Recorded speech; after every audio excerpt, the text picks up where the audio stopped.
త్యాగమూర్తి ప్రకటస్ఫుట మూలనరత్నమీకృగా సున్నిత దిగ్విభాగ సృజే సూక్తి వినగ్ని నిజ ప్రభావ పావంబరనీకృత వికారిణనం కృపంధూడు బాలపే చెప్తాను వదిలిపడక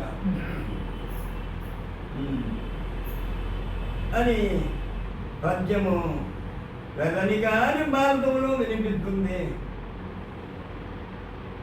ఆయన మీద ఉన్న గౌరవంతో ఆ పద్యం కూడా ఇష్టదేవత ప్రార్థనలతో చేర్చుకొని ఉండవచ్చు, లేదా మరి ఎవరైనా ఆ పని చేసి ఉండవచ్చు. ఆ పద్యానికి దగ్గరగా చెప్తారు. అమ్మా అప్పుడే వికటించిన పద్మము చేత ప్రకాశించే అర్థము, అప్పుడే పద్మం పువ్వు వికసించేట్లుంటుందో అట్లా రకంగా ఆ మహాతల్లి వికసించిన పద్మం చేత ప్రకాశించే అర్థం కదా. అటువంటి మహాతల్లి కలదానము నీవు శరత్కాలము వెన్నెల వలె వెలుగొందే చక్కని రూపం కలదానము. కాంతి మతం సుటము అయిన భూషణాలలోని రత్నం దీపాలతో దిక్కులన్నీ వెలిగిస్తారు.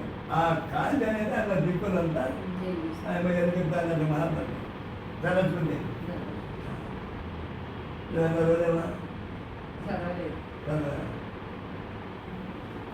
ఆయన బాగా గంటపాటు అయింది పర్వాలేదు. ఎలుగుంది చక్కని రూపం కలదాన కాంతి మందం స్ఫుటము అయిన భూషణంతో రత్న దీపాలతో దిక్కులన్నీ వెలిగిస్తావు. వేద సూక్తంతో వెలిగింపబడినది నీ ప్రభావము. ఆ భావాలని ఆకాశ వీధుల్లో విశ్రాంతిగా విహరిస్తావు. ఆయన ప్రభావం ఎక్కడ చూసినా భవనాలని ఎక్కడ చూసినా ఎరుగుతుందంట మహాత్మ విహరిస్తావు. నీవు నన్ను దయతో చూడవు మా సరస్వతి అని చెప్తాను. అమ్మనగన్నయమ్మ ముగురమ్ములము ఒలుపుడమ్మ కాలం గద్దమ్మ సురారులమ్మ కడుపారెడు బుజ్జినమ్మ తన్ను లో నందిన వేలు కుటుంబుల మనమ్ముల దుండడియమ్మ దుర్గమాయమ్మ కృపాగ్ని యుద్ధత మహత్వ కవిత్వ పటుత్పల సంపద మహిమత్ పర్వతము కన్న అమ్మ. ఆ మహిమత్ పర్వతాల్లోనూ అమ్మ కన్న అమ్మ. ముగ్గురమ్మలకు ప్రధానమైన అమ్మ, చాలా పెద్దదైన అమ్మ, రాక్షసుల తల్లి అయిన దితి యొక్క పుత్రులను సహకరించిన తల్లి. మనసులో తల్లు నమ్ముకున్న వేరుకు తల్లుల మనసులో భావింపబడి అమ్మ కరుణా సముద్రం వంటి అమ్మ అయిన దుర్గ నాకు కవిత్వము భక్తి సప్తమును వహించుగాక.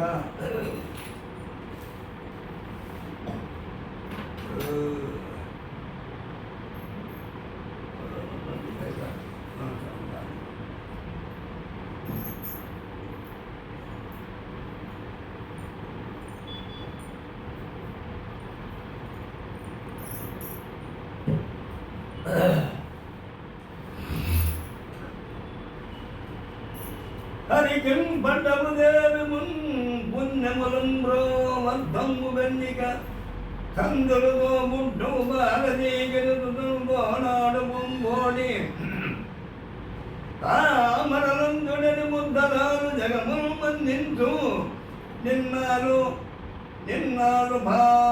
భాసురతులేములు వాపుదందు విసర్జించు నిత్య కళ్యాణములు. హరికి పట్టపురాణి అంటే పుణ్యాల రాశి అంటే అంటారు కదా, ఎంతో పుణ్యవంతురాలు వచ్చినప్పటి నుంచి నీకు అదృష్టము అని. అట్లా ఆ మహాతల్లి పుణ్యాల రాశి అంటారు. పుణ్యముల ప్రో అంటే ధనానికి పెద్ద నిలయం అనమాట ఆయమ్మ. అంటే అందుకే చంద్రుని సోదరుడు, చంద్రుడు తోబుట్టు, సరస్వతి పార్వతి ఇద్దరి తనతో ఆడే పుణ్యాత్మ. అంటే ఇద్దరితోన సరస్వతీదేవి పార్వతీదేవి. సరస్వతీదేవి అంటే జ్ఞానానికి ప్రతీక, ఈమె ఆత్మ సాధనకు ప్రతీక పార్వతీదేవి. తనతో పుణ్యాత్మురాలన్నమాట. పద్మాలలో నివసించే పవిత్రురాలు. పద్మాలలో అంటే ఎక్కడ? మనలో మనస్సు అనేటువంటి పద్మాలలో భగవన్నామస్మరణ ఎక్కడైతే జరుగుతూ సదా భగవద్ ధ్యానంలో ఉంటారో అక్కడ ఆమె ఎప్పుడూ ఉంటుందంట. లోకాలన్నీ గౌరవించే ఇల్లాలు. లోకాలన్నీ కూడా ఆ పార్వతీ పరమేశ్వరులు అంటే వాళ్ళు చాలా గొప్ప స్థానంలో. ఆమె నిత్య సన్యాసిగా ఉంది. వాళ్ళిద్దరు ఎందుకంటే నీకు పరమేశ్వరునికి పుట్టేటువంటి వాళ్ళ శక్తి లేదమ్మా భూమి మీద, ఈ ప్రపంచంలో ఎవరు కూడా నిలువరించలేరంటే సరేలే నేను ఇలా బ్రహ్మచర్యంగానే పాటిస్తానని ఉన్నటువంటి గొప్ప మహాతల్లి అన్నమాట పార్వతీదేవి. దారిద్ర్యాన్ని పోగొట్టే తల్లి లక్ష్మీదేవి.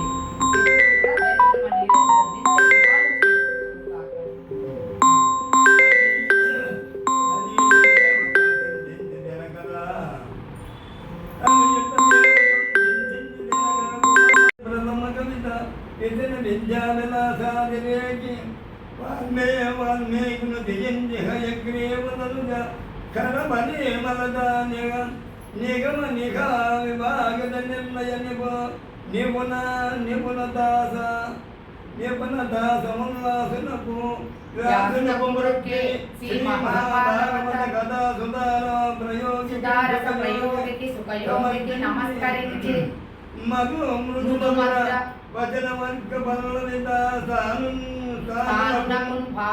పనునకున్ భ్రమిల్లి కతిపయ శ్లోక సంబోధితూను సూరు మయూరున వినందించి మహాకావ్యకరణాగమ విలాసున్ కాలు రాసున్ పరియాళిక వికారవిన్ భారవిన్ భగుని విదలిత గుమాగు వినదించి యంత్రిక విద గౌరవ జనము నోహరి నన్నయ సూర్య కైవరంబు జయ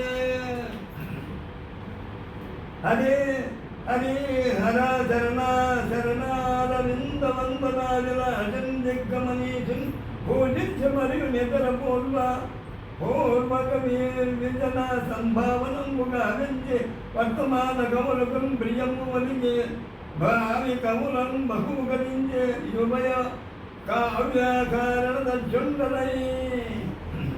ఇలా ఇష్ట దేవతలను ధ్యానించి సూర్యుడు కుమారస్వామి మొదలుగా వారిని తలుచుకొని ఆ యొక్క పోతన మహర్షి సంస్కృతంలో మొదటి కవి అయిన వాల్మీకి కూడా ఒకసారి నమస్కరించాడు అనమాట. ఆయనే కదా వేదాలు పురాణాలు అన్నీ రాసింది. అందుకు ఆయన్ని ఒకసారి నమస్కరించి హయగ్రీవుడు అనేటువంటి రాక్షసుడిని చేతికి అంటే హయగ్రీవుడు అనేటువంటి రాక్షసుడు వేదాలన్నింటినీ ఎత్తుకొని దొంగలించిపోయి ఆ పాతాళ లోకంలో దాక్కొని ఉంటే ఆ హయగ్రీవుడు అనేటువంటి రాక్షసుని చంపి ఆ మల్ల బ్రహ్మదేవునికి వేదాలు ఇచ్చినటువంటి వాడు శ్రీకృష్ణ పరమాత్మ అనమాట. వేదాలను విభాగం వాటన్నింటినీ మళ్ళీ విభాగం చేశాడనమాట ఇతనమాట. చేసిన వ్యాసుల వారికి నమస్కరించి తర్వాత శ్రీ మహాభాగవత కథాసుధా రసాన్ని పరీక్షితాదులకు పంచినటువంటి ఈ మహాభాగవతాన్ని మొట్టమొదట సుఖ మహర్షి పరీక్షితులకు చెప్పినాడనమాట. అందుకు సుఖయోగికి ఒకసారి నమస్కరించి మృదుమధురంగా చెప్పిన కవితతో శంకరుని మెప్పించిన భానునకు అంటే కవిత్వం చాలా బాగా రాసేటువంటి వాడంటే భానుడు అనేటువంటి కవి. ఆ భానునకు ప్రణామం చేసి తర్వాత 100 శ్లోకాలతో సూర్యుని సంతోషపెట్టిన మయూరుడు అనేటువంటి కవి 100 శ్లోకాలు రాసి సూర్యుని మెప్పు పొందినటువంటి వాడు.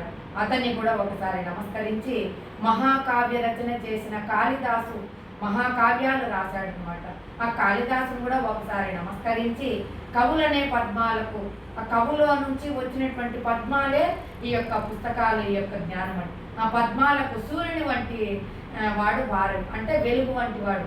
మనకందరికీ కోటి దీపాలు పెట్టిన సూర్యుడితో సమానం కావు. ఆ విధంగా ఈ పుస్తకాలన్నీ కూడా భారవీ కవి రాసినటువంటి ఆ జ్ఞానమైన పుస్తకాల కింద ఈ దీపాలతో సమానం. అతన్ని కూడా ఒకసారి ప్రశంసించి పాప సంహారం చేసుకున్న మాగుని అతను ఎన్నో పాపాలు చేసినటువంటి వాడు. అతను పాపాలన్నీ నిష్కృతి చేసుకున్నాడు. ఎలా? భగవన్నామస్మరణ చేసి పాపాలన్నీ కూడా నిష్కృతి చేసుకున్నాడు. ఆ మాగుని అభినందించి తెలుగు భాషకు కవితా గౌరవం కలిగించి ప్రజల మనస్సు దోచుకున్న నన్నయ్య భట్టుకు మనకి ఎన్నో పద్యాలన్నీ రాశాడు ఆయన ఎంతో అద్భుతంగా. ఆయన కూడా ఒకసారి నమస్కారం చేసి ప్రదక్షిణ నమస్కారం చేశాడంట. అప్పుడు హరిహరనాథుని పాదపద్మాలకు హరిహరనాథుడు అనేటువంటి అతనికి కూడా ఒకసారి నమస్కరించి తిక్కన అనేటువంటి ఆ యొక్క మనిషి కూడా ప్రశంసించి అతన్ని కూడా పొగిడి ఇతర పూర్వ కవులకు సంభాషించాడు. ఇంకా ఎంతో మంది కవులను ఇలా తలుచుకొని, అంతేకాదు వర్తమాన కవులను ప్రశంసించి ఇంకా వర్తమాన కాలంలో ఇప్పుడు రాసే ఉండేటువంటి కవులందరికీ కూడా ఒకసారి వాళ్ళ పేర్లు తెలియదు కదా, వాళ్ళందరికీ కూడా ఒక నమస్కారం అని చెప్తూ రాబోయే కవులను బహూకరించి వాళ్ళందరూ కూడా మీకు కూడా ఈ అభిమానాలన్నీ దక్కుతాయి, గొప్ప గౌరవస్థానాన్ని పొందుతారని చెప్పేసి, అంటే ఇంకా భవిష్యత్తు కాలంలో ఎవరైతే వస్తారో వాళ్ళను కూడా ఒకటి 2 భాషలలోను, అంటే తెలుగు సంస్కృతం, తెలుగు ఉన్నాయి ఇక్కడ సంస్కృత పదాలు అన్ని మిక్స్ చేసి రాశాడనమాట పద్యాలు. కవిత్వం చెప్పే నేర్పు కలిగి ఇలా రాశాడనమాట. నేర్పు కలిగి ప్రవాదించాడు. శృతి పద్య నిర్ణయం ఇమ్మను దేశపదాలములకిచ్చి పొలంబులు వాగనంబులను సొమ్ములను కొనిపుచ్చుకొని దొంగి శరీరము మాది కాలు చేతం నడురాలుడం బడగా సమ్మదిను హరిపించి చెప్తే మరబోదనాదొక్కొండు భాగవతము జగద్దితంబులో. అంటే ఆ పోతనామాత్యుల వారు ఎన్నో కష్టాలు పడుతున్నాడంట, తినడానికి జరగలేదు, ఇంట్లో అంత ఇబ్బందులో ఉన్న రాజులందరూ వచ్చి ఈ భాగవత అనే గ్రంథం రాస్తున్నావు కదా, మాకు అంకితం చెయ్యి, భగవంతునికి అంకితం చెయ్యొద్దంటే అప్పుడు వాళ్ళు వచ్చి ఎన్ని ఆశలు చూపించినా ధనం ఇస్తాం, వాహనాలు ఇస్తాం, భూములు, అగ్రహారాలు, వజ్రాలు, మనులు ఇస్తామన్నా కూడా తీసుకోలేదంట. అప్పుడు ఈ రాజా అదములకు, ఈ యొక్క రాజులైనటువంటి అదములకు ఇచ్చి ఈ యొక్క పురాలు, వాహనాలు, ధనాలు కొన్ని అయితే ఇస్తారు పుచ్చుకొని. ఈ శరీరం విడిచి వెళ్ళినప్పుడు యమును ఏం చేస్తాడంటే సమ్మెట దెబ్బలతో కొడతాడంట. ఆ దెబ్బలన్నీ పడాల్సిన అవసరం ఏమీ నాకు, నేను తీసుకోను. అందుకే సద్బుద్ధితో ఈ బొమ్మెర పోతరాజు అనేటువంటి నేను సామాన్యుడిని కాదు, ఈ భాగవతాన్ని సామాన్యులందరికీ, లోకులందరికీ హితం కోసం నేను రాస్తాను, వాళ్ళందరికీ మేలు కలగాలి, ఈ భాగవతం చదివి వాళ్ళకు ముక్తి కలగాలి, వాళ్ళ కష్టాలు దూరం అవ్వాలనే ఉద్దేశంతో రాస్తున్నాను, దీన్ని శ్రీహరికే సమర్పిస్తాను, మిగతాకెవరికి ఇవ్వనని చెప్పాడు. ఎంత గొప్పవాడు చూడండి. చేతులారంగజమును భోజింపడేని లోలను వంగహరిజీంటు నొడబడేని దయవి సత్యంబులోకలంబడేని కలగనేని జిందల కడుపుదేను. ఈ సందర్భంగా పోతన గారు చక్కని లోకగీతకరమైన అభిప్రాయం వెలిగించారు. అంటే మనం ఉన్నామంటే కనీసం 4 ధర్మాలు చెప్తున్నాడు ఇక్కడ. చేతులారా శివుని పూజించకపోతే, చేతులు ఇచ్చాడు భగవంతుడు, ఒక్కసారైనా చేతులారా శివుని పూజించినావా, నోరు హరికీర్తి నుడువడేది, అంటే నోరు నొప్పించినా కూడా భగవన్ నామస్మరణ, భగవంతుని శృతి కీర్తనలు, ఆయన గాథలు చెప్పుకోవాలని. అలా చెప్పకపోతే ఇంకెందుకు మనకి నోరు ఉండి ఏం ప్రయోజనము? పోనీ దయ ఉందా, సాటి జీవి పైన దయ ఉందా? అది లేదు. సత్యం ఉందా? లేదు. ఇవన్నీ లేకపోతే అతడు పుట్టడం వృధానే కదా. ఎందుకంటే తల్లి కడుపు 9 నెలల పాటు అంత భారాన్ని మోసి కని పెంచి నువ్వు తల్లి బాధ పెట్టడానికే కదా, నువ్వు పుట్టడం కూడా వేస్టే అని చెప్తున్నాడు ఈ పోతనామాత్యుల వారు. వేస్ట్ అని మరియు మదీయ పూర్వ జన్మంబున సగత సంతత తపం ఫలంబున శ్రీమన్నారాయణ కదా ప్రపంచ విరచన కుతూహలుండై యగారాగ నిశాకాలంబున సోమో బలాగంబున గంగని సత్యనామ మతంబున శుభ్ర సముద్రంగ భంగ యగు గంగ కుంజని కృంగిమిని పెడది మహానీయ మంత్రపుని ధనంబున మహేశ్వర ధ్యానంబుదేతు కించిదున్నే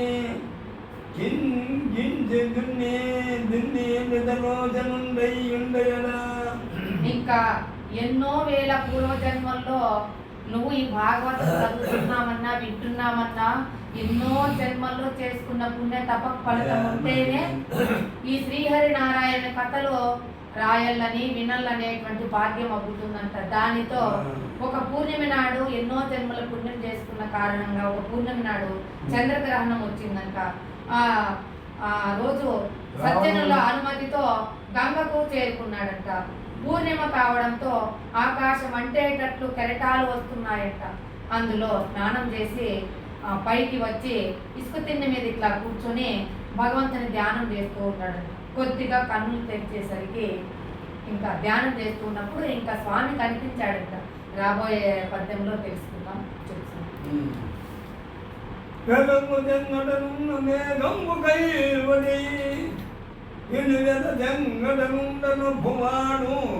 చందమండల సుభాసారంభు మోనికముఖమనందిరునవ్వు మలదువాడు మలియ మల్లేయుదాసమా మల్లేయుదమానుల వసుమతి భంగి బలుబెల్లుము బలబలంగువాడు నీదనగ్రాసన్య మహితబాలుని భంగి ఘన కిరీటము దలాగలుగువాడు దలంగలుగువాడు పొండరీకయుగముతో పోను కన్నులవాడు గడంతయురమువాడు ఇగుల భద్రమూర్తివాడు రాజముండరుండున కన్నుంగమకు నదులుగా నంబడియే.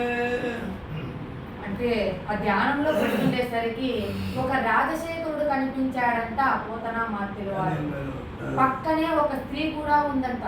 ఆమె మెరుపు తీగ వలె అంత మెరుస్తూ ఉందంట. అంటే ఆమె పెట్టుకునేటువంటి ఆభరణాలు ఆ చెంపల మీద పడుతూ ఉంటే పక్కనే అతడు మేఘంలా ఉన్నాడు. చంద్రమండలం నుండి వెలువడే అమృతం వలె ముఖాన చిరునవ్వు చిందుతా ఉన్నట్టు. అంటే భూమి మీదకి కాంతి ఎలా వస్తుందో ఆమె ముఖం మీద నవ్వుతూ ఉంటే అంత కాంతివంతంగా ఉందంట. తీగలతో కూడిన చెట్టు వలె భుజం మీద పెద్ద విల్లు ఉందంట ఆ యొక్క శ్రీరామచంద్రుడి. నల్లని కొండ మీద నిలిచిన సూర్యుని వలె పెద్ద కిరీటం ఉందంట. అంటే నలుపు రంగు తల వెంట్రుకల పైన ఆ కొండ మీద కిరీటం పెట్టుకున్నట్టున్నాడు. ఆయన కన్నులో పద్మాల జంట వల్ల పద్మాలు రెండు ఒక చోట పెడితే ఎలా ఉన్నాయో అలా ఉన్నాడంట మహానుభావుడు. విశాలమైన వక్షస్థలము కలిగిన రూపంతో ఒక రాజశేఖరుడు నా కన్నుల ముందు ఇలా కనిపించాడు. వేణు నా రాజశేఖరం రామభద్రుండ మన్నామాంకితంబుక శ్రీ మహాభాగవతంబు భవబంధంబులు డెబునీయానదించి చిరోహితుండైన సమ్మునీతనయనుండై ఎరుంగుబడి చిత్తంబున. నేను ఆ రాజశేఖరుని తేరిపార చూశాడంట. ఇలా స్వామి కనిపిస్తానే మాట్లాడాలనుకునే లోపే స్వామి మాట్లాడుతున్నాడంట. అతడు అయ్యా నేను రామభద్రుడను అని నా పేరు అంకితమిస్తూ నా పేరుకు ఈ భాగవతాన్ని అంకితమిస్తూ శ్రీ మహాభాగవతము తెలుగులో రాయవయ్య, సంస్కృతంలో ఉండేది సామాన్య మానవునికి అర్థం కాదు, నీకు జన్మబంధాలన్నీ తెగిపోతాయి అని ఆజ్ఞాపించాడు. మళ్ళా వెంటనే మాయమైపోయాడంట శ్రీరామచంద్రుడు. వెంటనే కన్నులు తెరిచి చూశాడంట. ఎంతో ఆశ్చర్యం కలిగి ఇలా అనుకున్నాడు.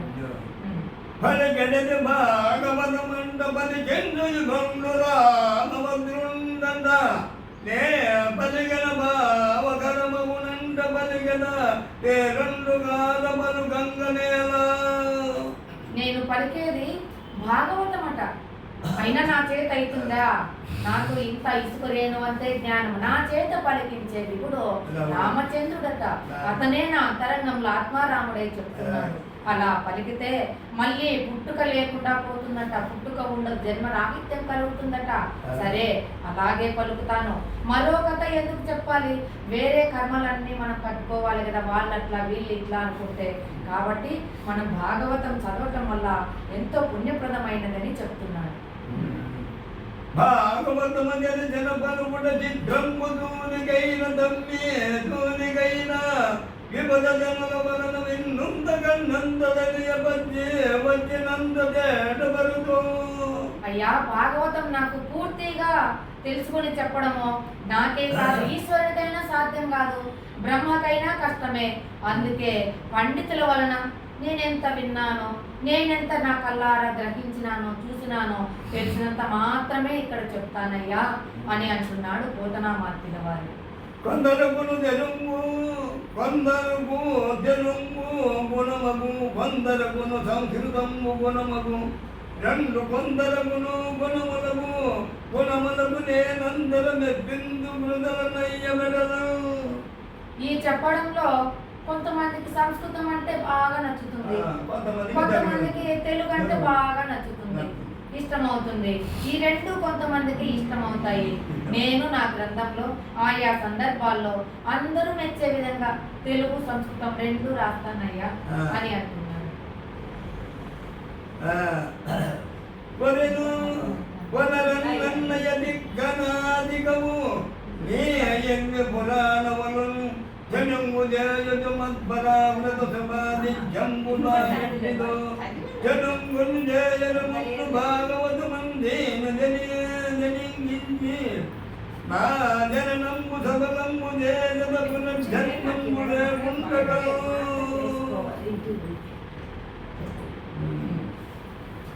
నన్నయ్య తిక్కన మొదలైన కవులు ఈ తెలుగు మాట పురాణాలు తెలుగులో వ్రాస్తూ నా పూర్వజన్మం ఎటువంటిదో కానీ ఇంతకుముందు భాగవతాన్ని ఎవరు రాయలేదయ్యా, దీన్ని తెనింగించి నా జన్మ సార్థకమో చేసుకుంటాను, పునర్జన్మ లేకుండా పోతుందంట, అటువంటిది నేను చేసుకుంటాను. పోతన మాటల్లో ఎంత సార్థకత ఉందో కదా. ఇప్పటికీ తెలుగులో మరొకరు భాగవతం రాయడానికి సాధించలేదు. ఇది సామాన్యమైనదా? ఆ యొక్క భగవంతుని అనుగ్రహం ఉంది కాబట్టి ఆయన రాయగలిగాడు. ఇంకా ఎవరు కూడా ఆ సంస్కృత పద్యాలు తీసుకొని ఇలా రాయగలిగే సాహసం చేయలేదండి. లలిత గంధము కృతమూలము సుకాల పారంభము పరమంబు మందులత మందులత శోభితము సువర్ణ సువర్ణమన సువర్ణ సుమన సుజ్ఞేయము సుందరోద్వాల వృద్ధంబు మహాబలము విమల వ్యాపార బాలంబునై ప్రళయం భాగవతాగా భాగవతాఖ్య కల్పతను శ్రేయమై. లలిత స్కందం అంటే మృదువైన బోధతో సమానమంట. ఈ యొక్క ఈ స్కందాలన్నీ కూడా నల్లని మొదలు కలిగిన అంటే కృష్ణ మూలము అంటే స్కందాలన్నింటికి వీటికన్నింటికి బోధ ఉంది. మూలం ఎవరంటే నల్లని ఆ శ్రీకృష్ణ పరమాత్మ.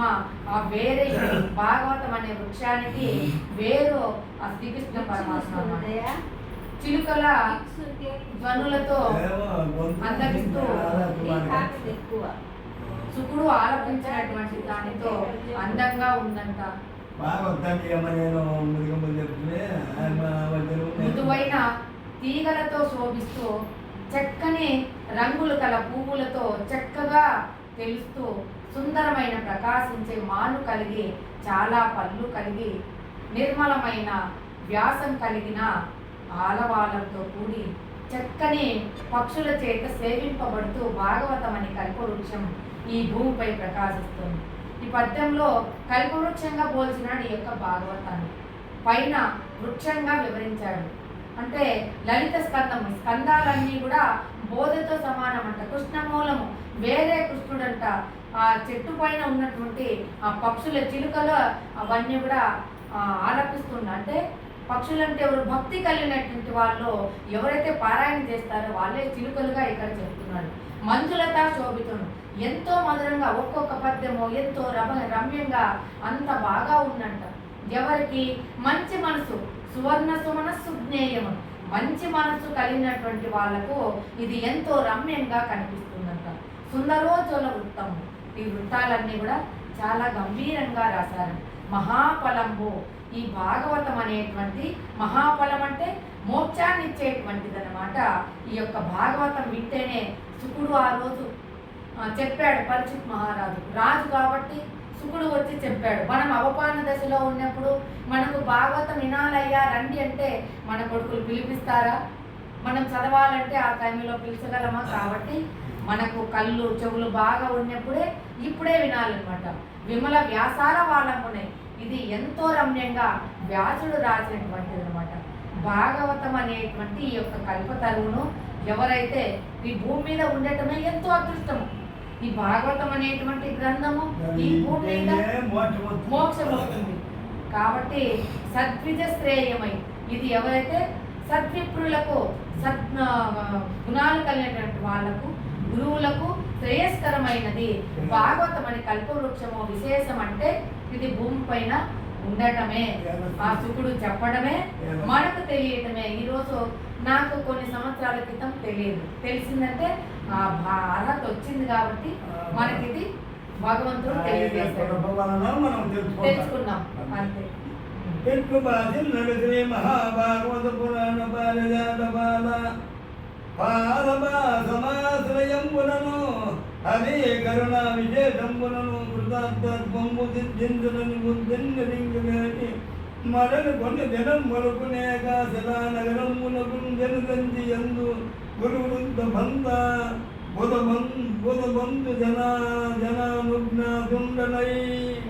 ఇలా వెలిసినటువంటి ఈ యొక్క భాగవత పురాణం అనే పారిజాత వృక్షము, దాంట్లో పూలు ఉంటాయి, పొద్దున్నే లేస్తానే వెళ్ళిపోతాయి. ఈ భాగవతం కూడా ఇది చేస్తానే వెంటనే ఫలాలు ఆ విధంగా అందుతాయి అన్నమాట. వృక్షం యొక్క ఆశ్రయం చేతను, శ్రీహరి యొక్క కరుణ చేతను కృతార్థుడనయ్యాను. పారిజాత వృక్షం యొక్క ఈ చెట్టు, ఈ జ్ఞానం అనేటువంటి వృక్షం యొక్క కరుణను, శ్రీహరి యొక్క కరుణను నేను కృతార్థుడనయ్యాను అని నా బుద్ధికి తెలిసింది. నాకు అనిపిస్తూ ఉంది అని నేను కూడా ఎన్నోసార్లు అనుకుంటా. కొన్నాళ్ళ తర్వాత ఏకశిలా నగరానికి వచ్చి నేనే చేయాలనుకోలే. కొంతమంది గురువులను అక్కడ అందరినీ, పెద్దలను, బంధువులను అందరినీ అడిగి అయ్యా రాస్తాను, నేను రాయగలనా, నువ్వు చేస్తావు చెయ్యి అని వాళ్ళందరి దగ్గర ఆశీర్వాదం పొంది అతను మళ్ళా ఈ పనికి పూనుకున్నాడంట. కౌండిన్యవాద సంకలదు దాంబదు దృండు గుణ్ణుండు శుభగుండైన భీమన మంత్రికిం ప్రియబుద్ధృండన్నయ కనఖండిత తద్గుణ్య గౌరమాంబ కమలాత్మవరమునను గనియ సోమన మంత్రి వల్లభ మల్లను వారదనయు గల్లనయదనిక నిల్లాలు మాధవ వారి బుద్ధుండు వంశవర్ధనుండు లలితమూర్తి బహు కళాని కేదల దానమాన నీతి ధనుండు ధనుండు తనకు లక్కమంబ ధర్మగేహీనిగాంగ మరియ శైవగాత్ర మదము గనియే. ఇంకా మాది చెప్తున్నాడు. ఇక మా వంశం గురించి కొద్దిగా చెప్తాను. మాది కౌండిన్య గోత్రము అయ్యా. ఆపస్తంభ సూత్రాలు రాసినటువంటి వాడు మా నాన్న. పుణ్యాత్ముడైన భీమన మంత్రికి కొడుకునయ్యానయ్యా, నేను కొడుకంట. ఆయన భార్య గౌరమ్మ. ఆమె సూర్యుని వరంతో సోమన్ అనేటువంటి మంత్రిని, సోమన్ అనేటువంటి అతన్ని కనిందంట. అతని భార్య సోమన భార్య మల్లమ్మ. వారి కొడుకు ఎల్లన్నంట. అతని భార్య మాచమ్మ. వారి కొడుకు వంశోద్ధారకుడు లలితమైన రూపంతో ఎన్నో కథలతో ఇది అయిన కేతన అనేటువంటి అతని పేరంట. అతడు దానపరుడంట, గౌరవం కలిగిన నీతి కోవిదుడంట. ఆయన భార్య లక్కమాంబ. అంటే కేతన లక్కమామకు పుట్టినటువంటి వాడే ఈ పోతనామాత్యుడు వారు. అతడు శైవ శాస్త్రం అంతా పరిశీలించాడు. అంతా వాళ్ళ వంశం గురించి చెప్తున్నాడు. నడవడు నిలయము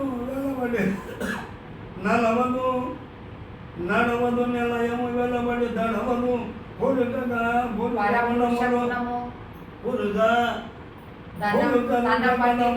ధనపతి నుడువను కడువను ఎదతరణ గరును విడవదు లక్కంబ వివద వ్యసనములు వడగల. ఆ లక్కమాంబ ఎన్నడూ కూడా ఆ ఇంటి గుమ్మం దాటి బయటకు వెళ్ళేది కాదంట. పరపురుషులు అయ్యో నా భర్త కంటే అతను గొప్ప, ఇతను గొప్ప, అలాంటి వాడు ఇలాంటి వాడు అని ఎప్పుడు కూడా చెప్పదంట. తన భర్త మాట జవదాటదంట. ఎప్పుడూ కూడా దానం చేస్తూనే ఉంటుందంట. దీనుల పైన ఎప్పుడు దయ కలిగి ఉంటుందంట. ఇలా లక్కమాంబను పండితులు పెద్దలు ప్రశంసిస్తూ ఉంటారంట. ఊళ్ళో వాళ్ళు ఆ పక్క వాళ్ళందరూ కూడా పొగుడుతూ అంత గొప్పదంట. మానెనులోడుగారు బ్రహ్మమానని వారిత దేవమానస ప్రాణిక ధన ధర్మ దాను ధర్మమది గౌరవ మందులత ఘటేరదాని ముద్దుతానికి సదాశివ పాదయగాలుగా పాదయ గర్భవానికి బ్రహ్మరకేతయావ లక్కపానికి లక్కసానికి. అంటే ఆమె దీనుల యొక్క ఎంతో గౌరవం కలిగిన మానీయులు గారు, చాలా గౌరవ మర్యాదలతో కలిగినటువంటి తల్లి. ఎప్పుడు కూడా బహుమానాలు ఇస్తూనే ఉండేది. తనకు ఉందో లేదో కూడా దాని లేకుండా ఆమె చేస్తూ ఉండేది. ఆమె బుద్ధి చాలా గొప్పది, గౌరవించగలిగినటువంటి తల్లి, బాగా చక్కగా మాట్లాడేటువంటి తల్లి, గంభీరమైన ప్రవర్తన కలిగినటువంటి తల్లి. తర్వాత ఎప్పుడు కూడా సదాశివుణ్ణి ప్రార్థిస్తూ ఉంటుంది. అటువంటి మహాతల్లి అని చెప్తున్నాడు. మెరుగురము మగ్రజాతుడేశ్వర దేవ కాముండు దిబ్బన బోధన నామ వ్యక్తుండ సాధున సాధునయుక్తుండ. ఆమెకు మేమిద్దరం పుట్టామయ్యా. మా అన్న పేరు తిప్పన్న. ఆయన ఈశ్వరుని సేవ అంటే ఎంతో ఇష్టమయ్యా. నన్ను పోతన్ అంటారు. సజ్జనుల పట్ల నీతియుతంగా ఉంటానయ్యా నేను అని చెప్తున్నాడు. ఆయన నేను నా చిత్తంబున శ్రీరామచంద్రుడు సన్నిధానముగా కల్పించుకొని నా చిత్తములో శ్రీరామచంద్రుని ఎప్పుడు కూడా నిలుపుకొను. అతడు ఈశ్వరుని సేవ చేస్తాడంట వాళ్ళన్న, ఇతడు శ్రీరామచంద్రుని ఆరాధిస్తాడంట. హరికి నందగో కుల విహారికి చక్ర సమీర దైత్య సంహరికి భక్త సంహరి హరికి గోపని తంబిని మనోహరిన్ హరికి దుష్ట సంపద పహరికి ఘోషకుటీపయోగాకృత హరికి బాలగ్రహ మఖాసుదర దుర్వి యథాహరికి. ఆయన నా మనసును హరించేవాడు, మనసును దోచుకున్నటువంటి వాడు. అందుకే నందగోకులంలో విహరిస్తూ ఉంటాడు ఆయన గోకులంలో. అంటే ఆ చక్రాసురుని చంపే చక్ర సమీర దైత్య సుడిగాలి రాక్షసుని సంహరించినటువంటి వాడు అనమాట. ఆ తర్వాత భక్తుల దుఃఖము తొలగించేటువంటి వాడు, గోపికల మనస్సులను హరించినటువంటి వాడు, దుష్టుల సంపదలన్నీ హరించేటువంటి వాడు అనమాట. గొల్లవానికి గొల్లపల్లిలోని కుటీరాల నుండి పాలు నెయ్యి దొంగలించేవాడు అనమాట. ఎందుకంటే వాళ్ళకి త్యాగగుణం లేదు, పిసినారితనం అలా ఉంటే ఆ త్యాగగుణం రావాలని అలా చేసేవాడు. అంటే చిన్నపిల్లలకు బాలగ్రహం అనేటువంటి ఆ రాక్షసుని కూడా సంహరించినటువంటి వాడు. వానికి నమస్కరిస్తున్న ఈ భాగవత రాక్షస స్త్రీలను సంహరించేవాడు. వానికి అంటే నమస్కరిస్తున్న ఆ యొక్క శ్రీకృష్ణ పరమాత్మకి ఈ భాగవత కథను అన్ని పద్యాలకు అన్వయం. ఈ పద్యాలు షష్ఠీ విభక్తితో అందుచేయాలి, షష్ఠ్యాంత్యాలు అని అంటారు.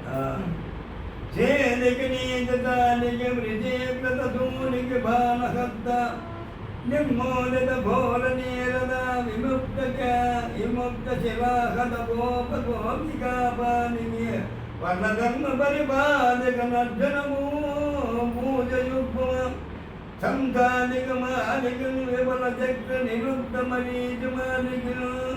ఆమె ఎంతో శీలవంతురాలంట, చక్కని శీలం కలిగినటువంటిది.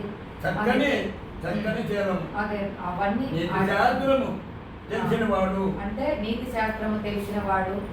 తర్వాత ఇక్కడ ఉండేది కాదు, దాని అర్థం ఏమో అది చెప్తాను.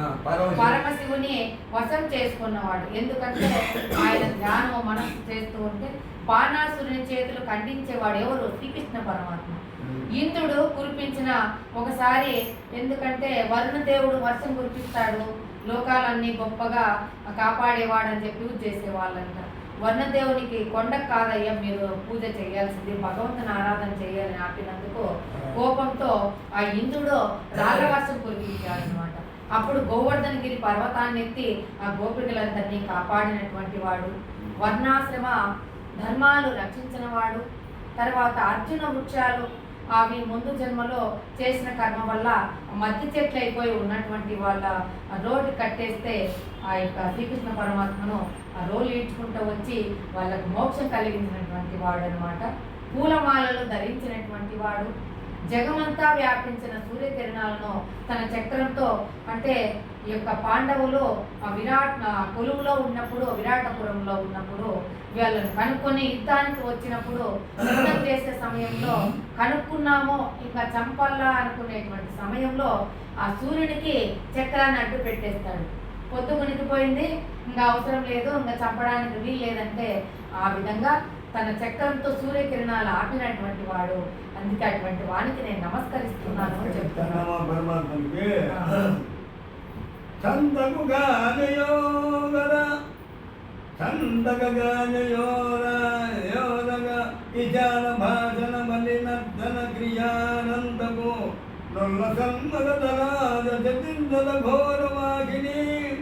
అంతకు నింద్రనందని దేనే నియంతకు సర్వచరాచరవనీమంతకు నిత్యేజయా సమంజిత భక్త జనానుగంతకు.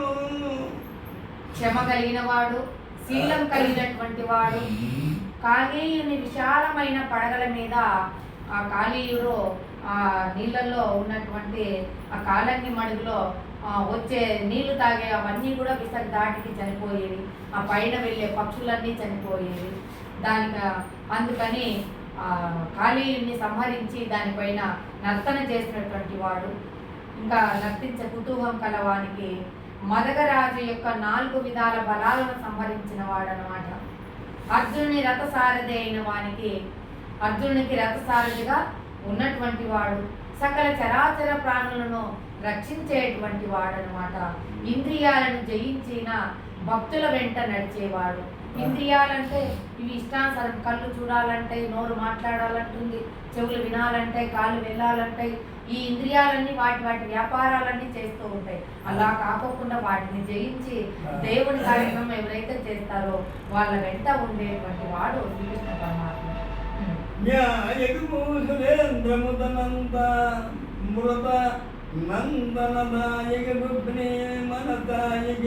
భూత సమ్మతమిదాయిక సాధు జనానురాగ సందాయిక వేదవజ్ర ఫలిదాయక పద్మబాంధవ బాల నిర్ణాయికి గోపికానివహనేవక మందిరయాయికి చేజాయిక.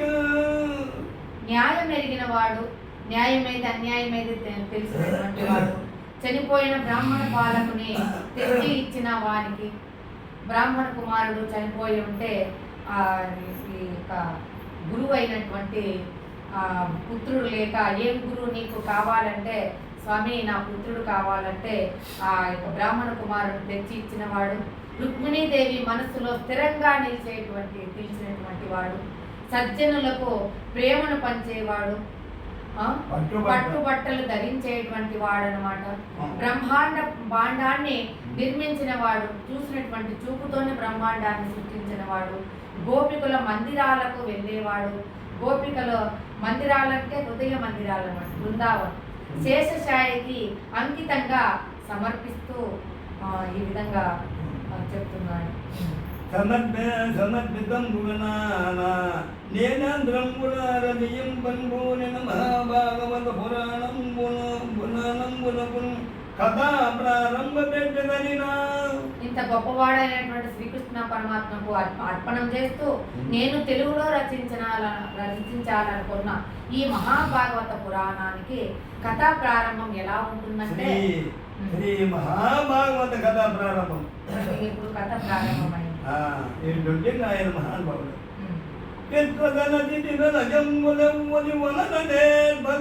వర్ధనమున వర్ధనమును కార్యములను విప్లుండైదానరాజుమును చేసి ఏదంబులదుల కుండినతముగా వింజనవ్వడు బుదులు మోహిందులవ్వనికి నిండమావల నీళ్ళగా కాదాదుల నన్యోన్న బుద్ధిదా నడలునట్లు త్రిపుణ రుద్రయందు దేవింద్ర సత్యము భంగిదోదు ప్రభా నిర్వర్త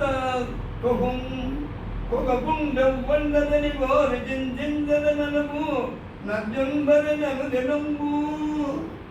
ఇక్కడ చెప్తున్నాడు ఈ విశ్వం యొక్క జన్మ, దీని స్థితి అంటే పుట్టడం, పెరగడం, ఇవన్నీ లయాలు ఎవరి వల్ల ఏర్పడుతున్నాయి. తర్వాత సర్వతోముఖమైన కార్యం నిర్వహించడానికి ఈ భూమిని అంతా సృష్టిస్తూ పాలిస్తూ పెంచుతూ ఉన్నాడే. ఈ కార్యక్రమాలన్నీ ఎవరు చేస్తున్నారు? ఎవరైతే రాజై ఉంటాడో, ఎవడు సంకల్పంతో వేదాలను బ్రహ్మకు తెలియజేశాడు అంటే బ్రహ్మదేవుడు రాశాడు. అతనికి జ్ఞానం, ఆ జ్ఞానాన్ని ఇచ్చినటువంటి వాడు ఎవరు? ఎవరి మాయలో పండితులు కూడా పడిపోయారు.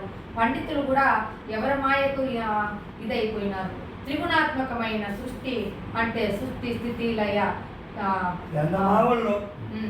సృష్టి అంతా ఎండమావులలో నీళ్ళల్లో అద్దం వలె అసత్యమైన సత్యంగా ఇది ఉన్నదే చదవను కాదు, దానికి అన్వయం మనం తెచ్చు సత్యంగా ప్రతిభాసిస్తుందో. ఎవడు తన తేజస్సుతో మాయను దూరం చేస్తాడంటే, తేజస్సు అంటే బ్రహ్మజ్ఞానం, ఆ దైవిక జ్ఞానంతో ఎవరు దూరం చేస్తాడో అటువంటి అనగుడు సత్యుడు పరాత్పరుడు అను వాణిని నిత్యము సుఖిస్తున్నాను. ఇట్లు సత్యం బలం దీమగియను గాయత్రి ప్రారంభమున గాయత్రి నామ బ్రహ్మ స్వరూపంపై మధ్య పురాణంబులోన గాయత్రిని అధికరించి ధర్మ విద్ధరంబును వృతాసుర పదంబును నంబు ఇంకెంతో చెప్పంబడునది భాగవతంబను పలుకుటదేది పురాణంబు శ్రీ మహాభాగవతంబను నొప్పుతుండ్రు. సత్యం పరం ధీమహి అను గాయత్రి మంత్రం ప్రారంభంలో గాయత్రి బ్రహ్మ స్వరూపమైనది. ఈ గ్రంథం మత్స్య పురాణంలో గాయత్రిని గురించి ధర్మ విస్తారము, తర్వాత వృత్తాసుర ఇందులో చెప్పబడుతుందో అదే భాగవతం అని చెప్పడం చేత ఈ పురాణ మహాభాగవతం అని, అంటే వృత్తాసుడు అనేటువంటి రాక్షసుని సంహారం గురించి ఇందులో అయితే చెప్పబడిందో అదే భాగవతం అని చెప్పారంట. శ్రీమంతమై మునుచేతకృతం భైన భాగవతము సద్భక్తి తోడ విలంగోరు వానల విమల చిత్తంబల దద్దరని చుండు దిక్కుగాక ఇతర జాతరుని చుండు దిక్కునే మంచి వారులకు నిర్మద్ధరులకు కపట నిర్ముక్తులై కాంజజాయపను దగిన యుండడు మహాతత్వ బుద్ధి పదంగన ఆధ్యాత్మికాని తాపత్రయంబున నడంతి పరమానుభూతమై అధిక సుఖమా సగతమై సమర్థంబుగా ముందు వద్దు నిరుంగండకు భాగవతమునందు. మునీశ్వరుడైన వ్యాస మహర్షి శ్రీమద్ భాగవతాన్ని రచించాడు. చక్కని భక్తితో దాన్ని మనము వినాలి అని కోరుకునే వారి నిర్మలమైన మనసుతో ఎవరైతే ఉంటారో భగవంతుడు త్వరగా వాళ్ళ హృదయంలోకి ప్రవేశిస్తాడంట. ఇతర శాస్త్రాల వల్ల ఆ భగవంతుడు చిక్కడు. అసూయ, మోసము లేని మంచివారు కోరకపోయినా వారి మనసులో ఆసక్తితో నిలిచి వాళ్ళ కోరికలు తీరుస్తాడంట. మహాతత్వ బుద్ధితో తాపత్రయం పోగొడతాడు. తాపత్రయం అవి కావాలి, ఇవి కావాలి, ఆ పని చేయాలనే తాపత్రయము పోగొడతాడంట. తాపాలు 3 ఉన్నాయి. ఆధ్యాత్మిక తాపం అంటారు, షడ్వర్గాలు, ఆది దైవికం అంటే మనకు బంధువులు, ఈ విధంగా వీళ్ళ నుంచి వచ్చేటువంటి ఇబ్బందులు. ఆది భౌతికం అంటే మన యొక్క ప్రకృతి ఆపుతుంది. మనం ఏదైనా కర్మ చేసినామనుకో ఆ ప్రకృతి అనేది మనల్ని వర్షం రావటము, మాండ్లు పడటము ఇట్లాంటివి వస్తాయి. ఈ 3 తాపత్రయాల నుంచి భగవంతుడు పోగొడతాడు. ఈ 3 అణిగిపోతని పరమార్థం మనకి తెలుస్తుంది. అది షడ్వర్గాలు తొలగాలి, బంధువుల నుంచి అవన్నీ తొలగాలి, ఆ వ్యామోహాలన్నీ తొలగాలి. మరి భౌతిక తాపం అంటే వచ్చే ఆగామి కర్మలన్నీ మనకు రాకుండా ఆగితేనే మనం అప్పుడు ఇవన్నీ ఆ కర్మలను అనగాలంటే భగవంతుని సాధన చెయ్యాలి. ఆ పరమాత్మే అతడు ఈ మహాసుఖాన్ని అదే ఈ సుఖాన్ని ఇస్తుంది. అదే అంతటా నిండి ఉంటుంది, కాకుండాను ఉంటుంది. అంతటా ఉంది, అంతటా లేదు. ఉందంటే ఉంది, లేదంటే లేదు. ఆ వస్తువు ఏదో భాగవతంలో నీకు తెలుస్తుంది. ఆ ఫలం ఏమిటో మరింత వివరంగా చెప్తున్నాడు తరువాత పద్యం. వేద కల్పవృత్తి జగతంబై సుఖముఖ సుభద్రవమున మనసియున్న భాగవత పురాణ ఫలరసాత్మాన పదవిక నుండు రసిక భావ విధులు. రసజ్ఞులారా అంటున్నాడు. మనము ఆనందాన్ని పొందాలనుకుంటున్నాం. మొట్టమొదట ఏ ఆనందాన్ని పొందాలంటే భాగవత పురాణం అనే ఫలం యొక్క రసాన్ని వినాలనేటువంటి కాంక్ష, ఆ పదవిని నువ్వు మొట్టమొదట చేపట్టు అంటున్నాడు. వినాలనే కోరిక నీ మనసులో కలగాలి. వేదం అనే చెట్టు నుండి రాలేటువంటి పండే ఈ యొక్క మహాభాగవతం. సుఖమహర్షి రుచి చూసినది, సుఖమహర్షి చెప్పినటువంటిది అతను. దాని ఫలం సుఖమహర్షి నోటి నుండి వెలువడిన అమృతంతో కూడినటువంటిది అన్నమాట ఈ యొక్క భాగవతం. చిలుక కొట్టిన పండు అంటే ఎంతో తీయగా ఉంటుంది కదా, పరిపక్వమైనదని అర్థం. కాబట్టి భాగవతం అనే ఫలాన్ని సుఖమహర్షి రుచి చూసి చిలుక కొట్టుడు కొట్టి మనకు సంతోషంతో అందించినటువంటి పండు. కాబట్టి ఆ పదవి అందరికీ అందదు, రసజ్ఞులకే అందుతుంది. అందుకే పూర్వజన్మ సుకృతం ఉంటే గత జన్మలో మునులు జ్ఞానులైతే తప్ప ఈ భాగవతం వినాలనే కోరిక పుట్టదు. పుణ్యం వై మును వల్లభ పుణ్యం వై కుదుమ బలనీయ నికాయోజిత సద్గుణమై నైనిత్యాగమరణ్యంబును దింబదగు అరణ్యంబులలోనను. అరణ్యాలలో నైమిషం అనే అరణ్యం ప్రశంసనీయం అనేది చాలా గొప్పదన్నమాట. ఎందుకంటే అక్కడ కలిపురుషుడు అనేవాడే ప్రవేశించడంట. అందుకని మునులందరూ అక్కడ ఎప్పుడు భాగవత పారాయణ చేస్తూ ఉంటారు. అది పుణ్యప్రదమైనటువంటి ప్రదేశం. మునీశ్వరులంతా దాన్ని ఎప్పుడూ ప్రశంసిస్తూ ఉంటారు. అది పూలు పండ్ల సముదాయంతో ఎక్కువగా కూడి ఉన్నటువంటి నైమిషారణ్యం అన్నమాట. మరేను మధువైరు మందిరం ములనుగోల మాధవే మన్మదహితం వై బ్రహ్మగేహం మునుగోల శారదాన్వితం వై నీలగల సభా నికేతనం మునుగోల వజ్ఞ వరుణ సమీరణ చంద్రతారుద్రమ హైవది కుబేర వృషభగా కాలవ చాండిల్య పదు పాశుపద జటి పదల మండితం వై బలవేద భవనం మునుగోలే నైరావతామృతరంభ కనికారం వై సోమురాసుర నిలయం మునుగోల నన్మదరద్ధ సంసకులం వై తనదాగరం గుణంగోల శంఖ పద్మ కుమదము కుమద సుందరం వై రఘురాము యుద్ధం పుననుగోల నిరంతర శరానవసిక బహుళం వై పరశురామున్ బండనం గునుగోల నర్జునోద్భం వై దానవా సంగ్రామం గునుగోల దరిద్రం జంకనే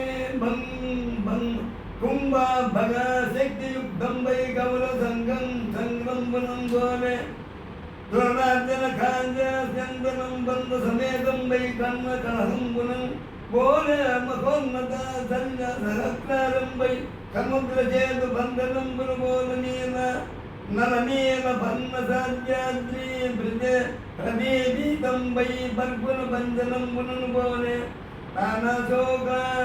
నానాశోక మేఘాభరితం వై మరి నికోదండమును గోలే పున్నాగతినే ముఖ భూజితం వై నరసింహరూపం మునుగోల కేసర కనజాతం వై నాటరంగం మునుగోల నటి నటీ సుచిరాన్వితం వై కైవతనానిటలం మునుగోలే జంధన కర్పూర జలకాలం కృతం వై వన్నగా మంపునుగోల నింద్రమానసన మేఘ కనకమనీయం వై జగమం మునుగోల గాయత్రి విరాజితం వై మహాకావ్యం మునుగోలే సకల మృదుల కలితం వై నిరగా నిలయం మునుగోల సుపర్ణ రుచిరం వై యమనామతి పురం మునుగోలే సుమనో లలితం వై కైట భోద్యోగం పుననుగోల మధుమాన్యతం వై పురుషోత్తమ సేవనం పునుగోలే నమృత బలగం వై ధనంజయ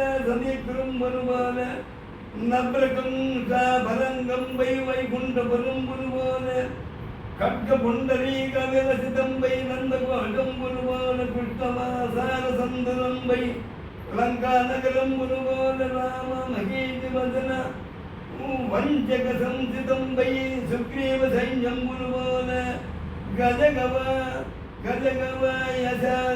యశోదితం వై నారాయణ తానంబులు బోల నీలకంఠహస్త కౌశిక సుఖ భరద్వాజ చిద్దిని భాసురం వై మహాభారతంబులు బోలే నేక చక్రవకల కంక భక్తరాట జగుల నకుల సంచార సంహితం వై సూర్యరథంబులు బోల నురుతల ప్రభాసం వై జలన కళా సంధ్య ముహూర్తంబులు బోల భగవిదా జాతి సౌమ్య సౌమనస్యం వై పుణ్య నైమిచారణంబును శ్రీ విష్ణు క్షేత్రంబునందు సమనగాది మహామునులు సర్వోగీయమానందకు హరింజ జరు కరుగు సకత్రమర్ధంబులు తానకాలంబు గానవ సత్ర సైన్యకంబైన యాగంబు జయచుండురొందొక్కనాడు వాడను వేపగడ నిత్య నైనిత్యక హోమంబులాసరించ సంతృప్తుండై సుఖాధీనుండయున్న సూతం చూసి. ఇందులో నైమిషారణ్యం ఎలా ఉందో వర్ణిస్తున్నాడంట. విష్ణు మందిరం వల్లే ఉందంట ఆ యొక్క నైమిషారణ్యం. లక్ష్మీదేవితోనూ మన్మధునితోనూ కూడి ఉన్నాడ. మన్మధుడు అక్కడ అన్నీ కూడా బాగా అలంకరించాడు అన్నట్టుగా ఉందంట. మాధవి లతలతోనూ వెలగ చెట్లతోనూ కూడి ఉందంట ఆ చిట్ట అరణ్యం అంతా కూడా. ఇలా ప్రతి దానికి రెండు. బ్రహ్మగారి ఇంటి వలె సరస్సుతో కూడినదంటే అంటే ఇలా ఉన్నాయంట. 7 ఆకుల అరటి చెట్లతో కూడి ఉందంట.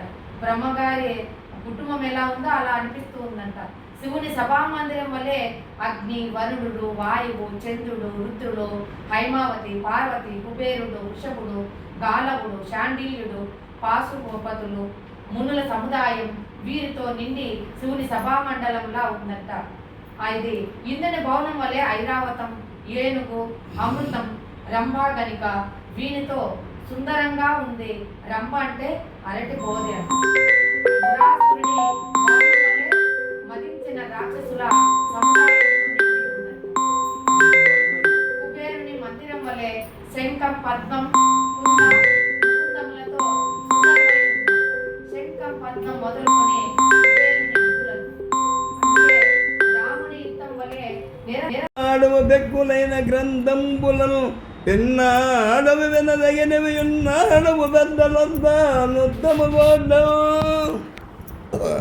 అంటే చాలా కాలం జీవించావు, వినదగిన ఎన్నో గ్రంథాలు వివరంగా విన్నావు, పెద్దవారి దగ్గర ఉత్తమ గోష్ఠిలో నువ్వు ఇంతకాలం గడిపావు అని చెప్తున్నాడు. ఎవరు? సౌనకాది మునులకు సూతుడు చెప్తున్నాడు. అదే అలదులు మంద బుద్ధుబలు లద్మతరాయువు లొగ్రరోగ సంకలితులు మంద భాగులు సుకర్మలవ్యుజను జయజాని జలరీ కలయుగమందు మానవులు గావన నయ్యది సర్వ సౌఖ్యమై ఎలవదు నేమిటిన్ బడమునాత్మకు శాంతి మునింద్ర చెప్పవే. ఈ కలియుగంలో మానవులు ఎట్లా ఉంటారంటే అలసులంట, అలసిపోతారంట. బుద్ధి బలం మందగిస్తుందంట. ఒకసారి నీ బుద్ధి ఒకసారి ఉండదు. తక్కువ ఆయువు కలవారు తొందరగానే చనిపోతారు. భయంకరమైన రోగాలు ఉంటాయి. ఎప్పుడు ఏదో ఒక జబ్బుతో బాధపడుతూ ఉంటారు. అందుకే దురదృష్టవంతులు ఉంటారు. మంచి పనులు చేయాలంటే బుద్ధి రాదు. అందుచేత సర్వసౌఖ్యప్రదమైనది ఇది చదివితే గన ఆరోగ్యము, ఐశ్వర్యము అన్నీ ఉంటాయి. కాబట్టి ఆత్మకు శాంతి కలిగించేది ఏదో చెప్పు మహర్షి, ఎలా కలుగుతుందో చెప్పమని అడుగుతున్నాడు. ఎవరు? ఆ యొక్క సౌనకుడు సూతుణ్ణి అడుగుతున్నాడు. ఎవని అవతార మెల్ల బోధములకు సకముని వృద్ధియు సరది చేయు యవ్వను శుభనామే బ్రద్దు నడువంగ సంసార బంధము సమజిపోవు యవని చరిత్రము హృదయంబు చేర్భంగ భయమంది మృత్యువు పరువున్ పెట్టు యవని పద నదీ నేపారు జలములు చేవింబ నైర్మెల్ల సిద్ధి కలుగు తపతులెవ్వని పాదంబు తగిలి శాంతి తెరువు గాంజిని దేవకులకు నువ్వు వండు దయించ తద్గతలెల్ల వినంగా నిత్య పుట్టెన రింగింపు మిద్ద చరిత.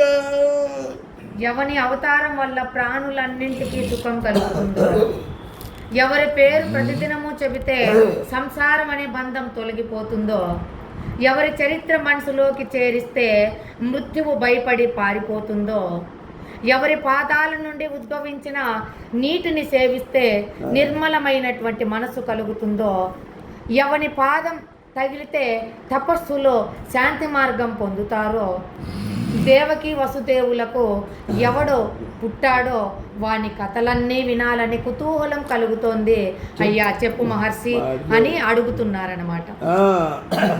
భూషణములు వానిక నగపేషణములను వృద్ధచిద్ధ భీషణములు వృద్ధోషణములు కళ్యాణ విశేషణములు హరిగుణోపదిత భాషణములు. శ్రీహరి సద్గుణాల గురించి చెప్పే భాషణాలు సరస్వతీదేవికి భూషణాలు. అంటే మనమందరం ఇలా చెప్తామే, అమ్మవారికి మనం పాడేటువంటి ఈ వచనాలే అమ్మవారికి భూషణాలంట. అంటే పాపాలను పోగొడతాయంటే ఇవన్నీ కూడా. మృత్యువు మనసుకు భయంకరం. మృత్యు అంటే మనం నిరంతరం అబ్బో సచ్చినంత పని అయింది అంటాం. నిరంతరము కోరికలు అనేటువంటి తీరక అదే ఒక మృత్యువుతో సమానం అన్నమాట. మనస్సుకు భయంకరాలన్నమాట. హృదయానికి ఆనందకరాలు శుభప్రదాలైనటువంటి ఈ భాగవతము మనము వినాలి అని చెప్తున్నాడు.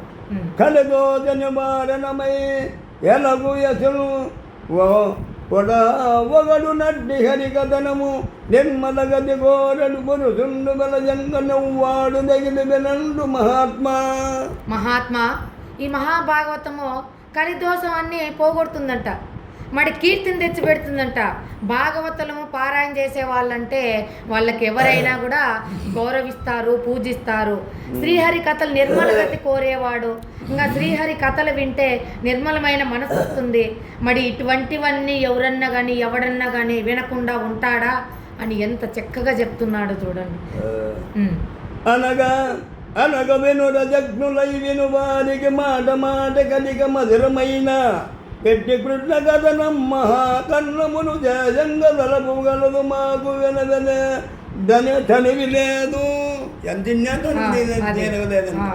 పుణ్యాత్మ రసజ్ఞులైన వినేవారికి బాగా వినాలి మంచి మాటలు అనేవానికి మాధుర్యం పెరిగిపోయే కృష్ణుని కథ వినాలని భావిస్తున్నాము.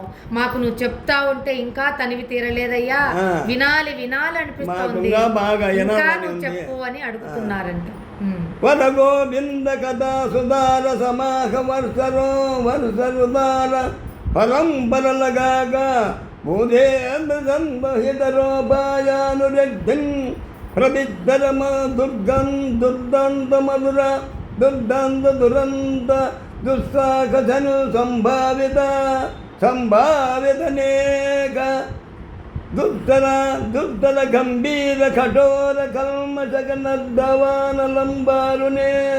పండితోత్తమ ఈ దావానలం అంటే దాహం, నాకు అది కావాలి ఇది కావాలి అది కావాలి అనేది ఎంతగానో విస్తరించిపోయింది. ఈ సంసారం అనే సముద్రాన్ని దాటలేము, దీన్ని అంచలేము, దీనికి అంతు కనపడటం లేదు. ఇప్పుడు పుట్టిండేదే ఇంకా ఇంకా ఇంకా కోరికల పరంపరలు పెరుగుతూనే ఉన్నాం. ఎన్నో జన్మల నుండి మనం ఇలా జన్మలు పొందుతూ ఉన్నాము, కోరికలు పెరుగుతూనే ఉన్నాయి, దీన్ని తప్పించుకోలేకపోతున్నాం. ఈ పాపం అనే దావాగ్ని కృష్ణ అంటే ఇంకా కథామృతం, కృష్ణుని యొక్క కథామృతం అనే వర్షధారాలతోనే ఈ దావాగ్ని ఆర్పాలి అని చెప్తున్నాడు. అప్పుడే అనుగుతుంది, ఇతర ఉపాయం ఏదీ లేదు అని మనకిక్కడ ఏది సరిపోదు అని చెప్తున్నాడు. హరినామ కథ హరినామ కథన ధావానల ద్వారదే గాలదే ఘోరాకాననముల్ వైకుంఠ దర్శన వాయు సంగంబుజే జ్వలంగవే భగ దుఃఖతో యదములు కమలనావధ్యాన ఖండీరవంబున చేకూలవే సంతాప కుంజరములు నారాయణ స్మరణ ప్రభాకర దీప్త నీలమే స్వర్గార్గతి మెరతి తదులు నలిన నయన భక్తి నావజే గంగ సంసార జలజి దాట జనంగరాదు వెయ్యినేల మాకు విష్ణు ప్రాభంబు తెలుపవయ్య సూత సమేత. ఓ సూత మహర్షి, బుద్ధి సంయుత బుద్ధి కలిగిన వాడా, విష్ణు నామోచ్చారణమనే దావాగ్నితో ఘోరమైన పాపాలు అనేటువంటి అడవులు కాలిపోతాయి కదా. కొండంత పాపం కూడా భగవన్నామస్మరణ అనేటువంటి చిన్న అగ్గి కణం వల్ల భస్మమవుతుంది. విష్ణు సందర్శనం అనే వాయువులతో దుఃఖాలనే మేఘాలు తొలగిపోతాయి. విష్ణు ధ్యానం అనే సింహంతో సంతాపాలని ఏనుగులు నేల కూలిపోతాయి. నారాయణ నామస్మరణమనే సూర్యకాంతితో అరిషడ్వర్గం కామ క్రోధ లోభ మోహ మద మాత్సర్యాలనే చీకట్లో పటాపంచలైపోతాయి. హరిభక్తి అనే నావతో తప్ప సంసార సముద్రం మనము దాటలేము. 1000 మాటలు ఎందుకు సూత అంటే సూత మహర్షి, మాకు విష్ణు ప్రభావం తెలుపవయ్యా, నీవు చక్కని బుద్ధి కలిగిన వాడవు కాబట్టి నిన్ను అడుగుతున్నాము అని అడిగినాడు. మరియు కపట మానవుండు గోడుండునైన మాధవుండు రామ సగితుండయ్యతి మానదంబులైన పరక్రమంబులు చేసినంటు వాని వివరంబు కలియుగంబుగా రాగంగలదని వైష్ణవ చేద్రంబున దీర్ఘ సద్ర నిమిత్తంబున హరికథలు విన నెడగలిగి నిరచితిమి దైవయోగంబున. అంతేకాదు కపట మానవుడై కూడుడై కృష్ణుడు బలరామునితో కలిసి మనుష్యులు చేయలేని పరాక్రమ కృత్యాలు చేశాడట. అంటే అతను మన్ను తిన్నాడు, అయ్యో పిల్లాట నేను కూడా వాళ్ళకి ఎన్నో చేశాడు ఆయన. ఆ విధంగా వాటిని వివరించు. కలియుగం వస్తోందని వైష్ణవ క్షేత్రంలో దీర్ఘసత్రయాగం కారణంగా దైవవశాత్తు హరికథలు వినటానికి సమయం చిక్కి ఇక్కడున్నాం. అంటే కలిపురుషుడు ఎప్పుడైతే వచ్చాడో అప్పుడు స్వామి కలి లేని చోటు ఏదో మాకు చూపించు, మేము కలి ప్రభావంలో అపచారాలు చేస్తున్నారు, దొంగతనాలు చేస్తున్నారు, దోపిడీలు చేస్తున్నారు, తల్లి పిల్ల లేకుండా చూస్తున్నారు, ఈ ఘోరాలన్నీ ఆ గుణాలు మాలో కూడా ప్రవేశిస్తున్నాయి, మేము చూడలేము, కలి లేని ప్రవేశం ఏదుందో చూపి అంటే ఆ బ్రహ్మదేవుడు ఆ నిమి అనేటువంటి చక్రాన్ని ఇచ్చి ఇది ఎక్కడ శిథిలమైతే అక్కడ మీరు ఉండండి అంటే అది వెళ్ళి నైమిషారణ్యంలో పడిందంట. ఆ అరణ్యం పేరే నైమిషారణ్యం. అక్క కలిపురుషుడు అసలు లోపలికి వెళ్ళలేడంట. అందుకే ఇప్పుడు కూడా నిరంతరం ఎంతో మంది మునులు అక్కడ ఉన్నారు.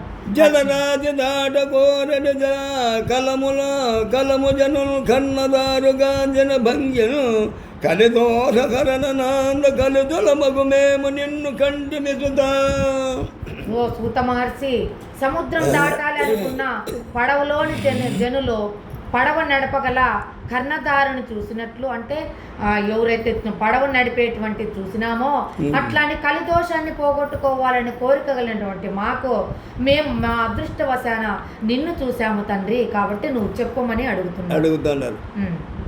చారుధర ధర్మరాజుకు బాలకుండకు కృష్ణడాత్మ బలమునకేంగలు బాలకుండు లేక యవ్వను చేరను ధర్మంబు బలుపు జడి మునినాథ. అంటే చక్కని ధర్మరాశి యొక్క భారం మోసే కృష్ణుడు తన లోకానికి వెళ్ళిపోతే ధర్మం ఉందంటే వాళ్ళు ఉంటేనే కదా, మన ఎదురుగా ఎవరు మంచి చేసే వాళ్ళు ఉంటే మనం చేస్తాం, అలా మంచి ఆచరించే మీరు లేకపోతే ఎవరు ఆచరిస్తారంటూ ధర్మం కృషించిపోయి భారం మోసేవారు లేక ఎవరిని ఆశ్రయిస్తుంది ధర్మమో మునీశ్వర, ధర్మం మీరు ఉండాలి అని అడుగుతున్నాడంట. సూతుండు నారాయణ కదా భ్రతం సుజయుడ అని ఇట్లు మహానీయ గుణగరిష్ఠుండైన సవనకాది ముని శ్రేష్ఠుండడిగిన రోమహర్షణ బుద్ధుండై యుగ్రశ్రవాసుండను బేరనొప్పి నిఖిల పురాణ వ్యాఖ్యాన వైఖరి సమేతుండై సూతుండు అనే ఉదాత్త గుణాలు కల సౌనకాది మునిశ్రేష్ఠులు ఇట్లా అడిగారంట. వెంటనే రోమహర్షుని కొడుకయి పురాణాలన్నీ వ్యాఖ్యానం చేసే విధానం తెలిసిన ఉగ్రశ్రవసుడు అనేటువంటి సూతుడు ఇలా చెప్పబోతున్నాడంట రాబోయే పద్యంలో. సముండై యవ్వడు ముగ్ధ కన్మతమెండై సన్యాసయుండి ఓ మఖాబీతి నాకో కుమారయన దుంబ్యాదుండు ధీరంగ వృద్ధములు తన్మయత ప్రతిధ్వనులు దగ్గంజేసి మున్నటి భూతమన్ముఖ్యత బాధరాయన తపోధ్యాన గ్రనిందీమనిన్. పూర్వం ఒకనాడు వ్యాసుని కుమారుడు శుకుడంట సన్యాసంతో కర్మలన్నీ విడిచి ఒంటరిగా వెళ్ళి ఇట్లా వెళ్తూ ఉంటే చాలా భయంతో వ్యాస మహర్షి కుమారా అని పిలిచాడంట. అప్పుడు చెట్లు కూడా తన్మయంతో ప్రతిధ్వనులు చేశాయి. అంటే తన ఈ ప్రపంచమంతా మర్చిపోయి ఆత్మానందంలో భగవంతుని ధ్యానంలో లీనమైపోయి ఒక పిచ్చివాని వలె వెళ్తూ ఉంటే కుమారా కుమారా అని పిలుస్తుంటే చెట్లన్నీ అలా పిలిచాయంట.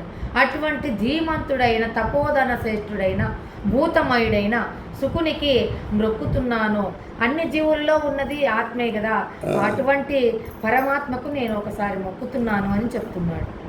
కార్యవర్గంబును కారణ సంగంబు నదికరించి ధరించునాత్మతత్వ మధ్యాత్మనంబడు నడ్డి అధ్యాత్మం తెలియజేయంగా దాను దీపమగుతు సకల దేదములు పాసారంజమై వేగమై యసాధారణమగు ప్రభావరాజకంబైన పురాణమన్మంబునుగాఢ సంసారాంధికార పటలీ దాట కోరని వారికి దయ దళిర్పుణ్య తపోనిధి వివరించ నేర్పడంగా నడ్డు సుఖనామధేయు మహాత్మగేయు యమల విజ్ఞాన రమణీయ వేట్కొంగొలుతూ. కార్యకారణం, ఒక కార్యం చేస్తున్నామంటే ఏదో ఒక కారణం ఉంటుంది, అది మన కార్యమై ఉంటుంది. వర్గాలను గురించి ప్రవర్తించే ఆత్మతత్వమే ఆధ్యాత్మం అనబడుతుంది అని చెప్తున్నాడు. ఆధ్యాత్మతత్వం తెలిపే దీపమై వేదాలన్నింటికీ సారాంశమై అసాధారణమైన ప్రభావం కలిగిన పురాణం యొక్క రహస్యాన్ని గాఢమైన సంసారమైన చీకట్లను దాటాలనుకునే వారికి దయతో స్పష్టంగా వివరించిన సుఖమహర్షి వివరించాడనమాట. ఆ వివరించిన యొక్క ఈ భాగవతాన్ని సేవిస్తాను, అతడిని మహాత్ములు కూడా స్తుతిస్తారు. అతడు పరమ విజ్ఞానంతో రమణీయుడై ఉంటాడు, ఎప్పుడు జ్ఞానంతో. నారాయణునకు నరునకు భారతికిన మృగ్వ్యాస పదములకు నమస్కారము చేయువ చింతు నుదార గ్రంథము దళితను బంధంబును. నారాయణునికి, నరునికి, సరస్వతికి మొక్కి వ్యాసునికి పదాలకు నమస్కరించి కలిగించి ఉదారమైన నారాయణునికి అంటే ఆత్మ, నరుడు అంటే మనకున్నటువంటి జ్ఞానానికి ఈ అందరికీ వైకుంఠ వాసులు. సరే సార్.